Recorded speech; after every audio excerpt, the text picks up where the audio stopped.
Hi,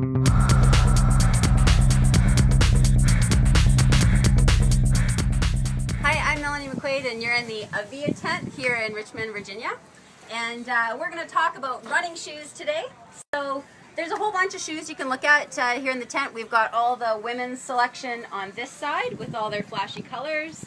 And then on the other side we have the men's lineup. See, it's like a supermodel runway that you can come in and check out.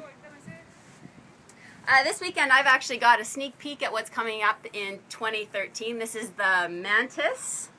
So I'm a product tester, and this is one of the shoes that we're pretty excited about that's coming out probably early by the end of the year that people will be able to try. But my job is to actually go out and run in this shoe and give a lot of feedback to the product designers and tell them what's good and what's not good, so that by the time you can buy a shoe, it's ready to go. So one of the shoes that's actually ready to go for this weekend is the XZR, which is the Trail Run Racer. So this is the women's version. I would choose this shoe if we were in a super rugged sort of environment, but because this course is actually quite a bit of road and it's almost like a half road race, half trail race, I'm actually very comfortable running in the Mantis, which actually doesn't have any, if you look at the bottom, it has very little traction, whereas compared to this one, it has a whole bunch of traction. So, you know, with the VI, I've got a lot of options that allow me to choose whatever I think is going to make me the most competitive on the run. Knowing that it's going to come down to my legs anyways on Sunday, I might as well have the strongest arsenal that I possibly can. So if you want to try this shoe, the things that you might like about it are that it does have really good traction, but it's still really light. So I don't think there's a lot of there's not a lot of punishment for choosing a trail shoe when you choose this, because it is very, very light. I think a lot of times in the past we've had trail shoes that there's a weight cost that people would always choose a race flat because their trail shoe was too heavy. So that's definitely not the case with this shoe.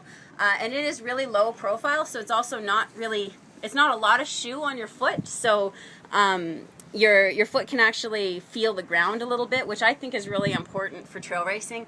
And for this course, there is a lot of uneven ground in the rocks and stuff like that, so you definitely want a shoe that just feels like your feet on your feet.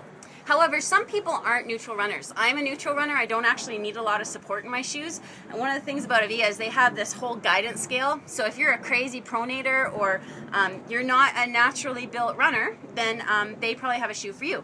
And that's why there's this guidance scale. So the ones are the neutral, very little support kind of shoes. So these are the two different race flats that are available right now. It's the XZR and the Bolt.